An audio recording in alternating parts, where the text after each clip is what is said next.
Markets have had a pretty good year so far. S&P 500 up about 10%, the TSX up around 5%. And there are many different ways to participate in those markets, including options trading. And June just happens to be Options Education Month at TD Direct Investing, and my next guest is a veteran options trader. She's the author of the internationally published book, How You Can Trade Like a Pro, and has been featured in numerous financial publications, including Yahoo Finance and Forbes. Sarah Potter is Managing Director, TD Active Trader at TD Direct Investing, and she joins us now. It's so nice to have you in this seat. I am so glad to be here. Okay, we've got a lot of ground to cover, so let's just start things off. As a veteran options trader, when you take a look at all the news and everything that's happening in the markets right now, what's interesting to you right now? Because I feel like there's lots of volatility, so I think that could be quite interesting. Oh, for an options trader, we love volatility. Yeah. And we like markets that move. Obviously, there's always responses with options trading if the markets aren't moving, but having lots of different variety to pick from right now is great. Yeah. So we have seeing a lot of stocks making highs, a lot of stocks that are trending. So it almost feels like a bit of a candy store. Now, we can't be too excited about that because that doesn't mean that they all win. Mm-hmm. And there is risk involved in trading, but there certainly feels right now that there's a lot of choices to choose from. There's choices to choose from. I mean, individual stocks, we're seeing lots of movements. And then from a macro standpoint as well, interest rates, which, for the longest time, for years, back when I used to talk to you, were pretty steady Eddie and just kind of, low and kind of maybe being cut. We're in a much different environment now. Yeah, we have action. Yeah, yeah. Action and inaction. So, I mean, from a trader's stance, if you look at a lot of the economic theory, there would be direct relationships between, interest rates going up, markets would move down, etc. But I think from an active trader's point of view, you can still look granularly, and by granular I mean individual stocks, and still find stocks that might be trending or might be hitting the evidence you're looking for when you're trading. So again, there's still lots of choices. Being aware of economic news, though, is important. That might change the profile of the trades you're in because some of these economic news can impact, especially those broad markets. So you want to be aware of what's going on, but I would say it doesn't necessarily mean you don't want to trade at all. You just want to look for things that line up with your trading plan. I think, it's funny because, again, for years we've talked before. When you say trading plan, and I was like, that's it. That's what I remember from before, is that everybody needs to understand what works for them, because it's not so much about the strategy, it's about who you are as a person and what you can manage at the same time. Absolutely. I think that's so key for everybody to kind of walk away with. I would love for everyone to walk away with. Trading can be personalized and individualized. You can also diversify what you're trading. So for example, you don't have to always go into, let's say you like a handbag, so you're going to go into Michael Kors, or designer clothes, so you would pick whatever stock symbol. You can have an idea of what you like for your risk profile. How much do you like a stock that moves? How much do you like a stock that trends? Are you involved in stocks that are up at new highs or emerging lows? Looking for behaviors that you identify with in terms of your risk profile, finding stocks that match those, then creating a bit of a process and a plan to place those trades. I don't know if you know about me, but I am not a fan of roller coasters. Mm-hmm. I like to just, I'm a lazy river kind of person individually. So my trading is going to match my profile of who I am as a person. And the more you often get to know who you are, those types of elements can reflect what you do in your trades. Okay, we're going to talk a lot more about this, I know, over time, and I still have to figure out my trading personality. I need help with that. I will just tell you straight out. But let's talk about what you're seeing right now. When you pull up the SPY, when you pull up the Qs right now, what are you seeing? What piques your interest? Well, I want to share my charts with everybody, if that's okay. So we're going to look over here at SPY. So SPY is your ETF, and you're trading right now in this range of a little bit around 530. And first off, I should probably explain that what you're looking at here are multiple time frames. So this is a weekly chart. This is a daily chart. Whoops. And we've got a 60-minute chart here and a 5-minute chart. Now, I look at different things on each one of these timelines, but if you went to the far left of your screen and you'd see something, in my opinion, I think it's pretty clear here, what trend, what direction overall SPY has been moving. So down, if you look back since September, you've seen a really big move up, right? Mm-hmm. So that, I would call it a trend. Now, I can look at an overall trend, like a forest view, what's going on overall in the market. And then I'm going to look at some of these smaller time frames, the ones towards the right here of my screens. And these are what a trader might use to look for something like a trade entry or a trade management decision or an exit, looking at how price, these candlesticks, are moving in relation to some of these lines. These lines, for this example, are exponential moving averages.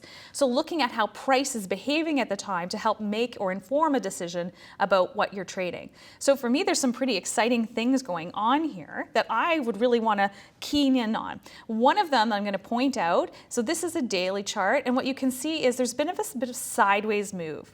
So this price point here has been moving sideways, and this can mean a couple of things. We can certainly do a PhD in technical analysis, but we've had price sitting around this range of 530. This might be something that a trader wants to pay attention to. Whether you make that decision about whether you think it's going long or it's going to shift directions that go short, these are little indicators you might use to add into your trading plan to see how things are going. Now, there's a bit of a correlation going on as well. So if I move over to the Qs, so the same thing, you're seeing this on a weekly, daily, 60-minute and 5-minute chart.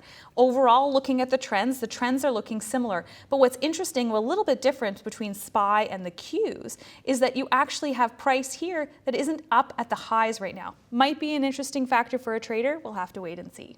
Now we're going to get into one specific example, Spotify, which was in the news this week. So pull up some charts. Tell us what you see and why it's caught your attention. Yeah, so first just want to kind of qualify when we're talking about trading. Remember, everybody can trade differently. Yep. And what I might think is a long, someone else might think is a short. Yep. And there always has to be two positions anyways in order for a trade to transact. So having different opinions is okay. It makes the market. Exactly. So if we look at Spotify is interesting, but we had some news in Spotify, and this is something that I would like for retail traders to have takeaways, is as you're building a watch list. So a watch list is something you might have a long list of stock symbols that I have a really long watch list. Right?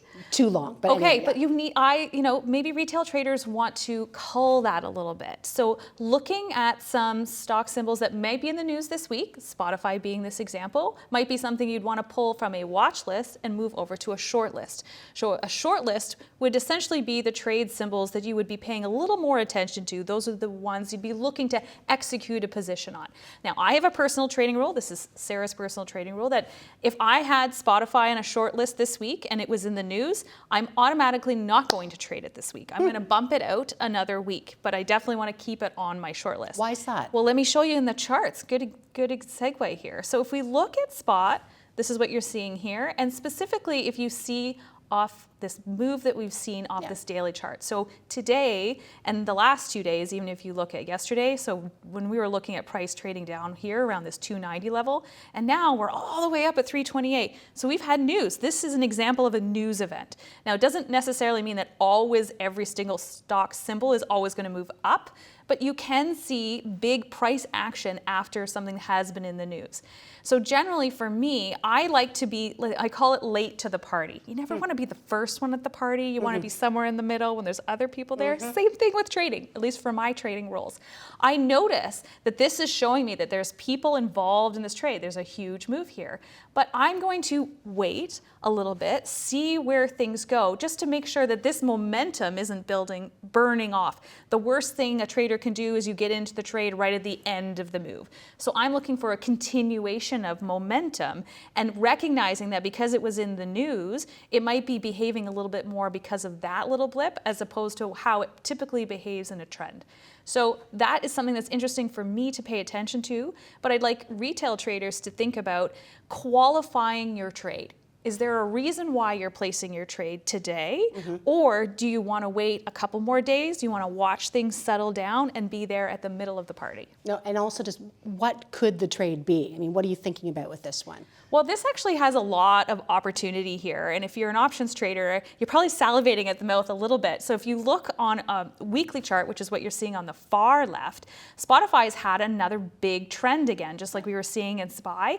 And actually, if you look a little bit more minutely, you can see that these candlesticks actually sit pretty well. So as the price comes down to, we would call this support, it actually bounces off those support levels pretty well and continues to move higher. So that is indicating that it's enjoying this trend and there's some potential move to go. Now, the big candlestick of today, this one, This is why for me, I'm like, ooh, I gotta wait and see if there's still continued momentum or if this is something that's pulling back. So options here, we can trade spreads down here at the 300 level. I could potentially say this is at its all-time high, so I'm gonna do some credit spreads up here. We could trade in the money, taking advantage of these exponential moving averages and placing trades in this level with a continuation of a move.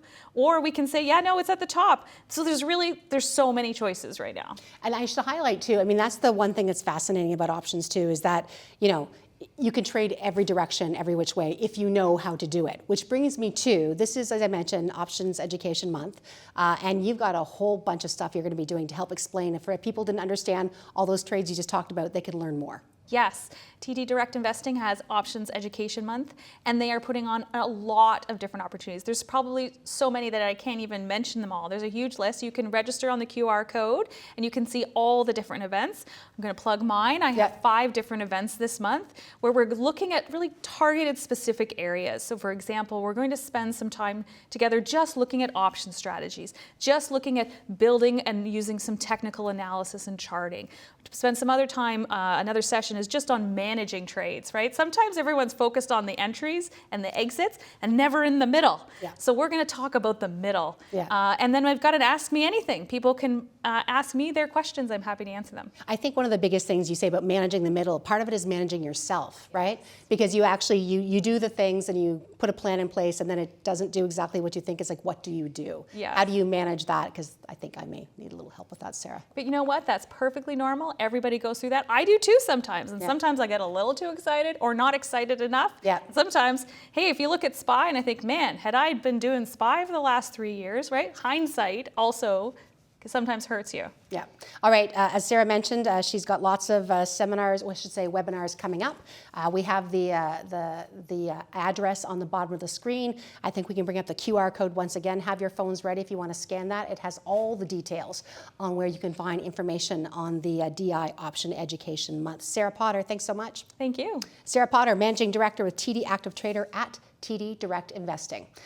Reminder, the goal of today's segment is to educate you on options, but it's important for you to decide for yourself whether it's right for you in terms of risk profile, the amount of time you have, your resources, just to name a couple things. Any information we provide does not constitute financial, legal, tax, or investment advice.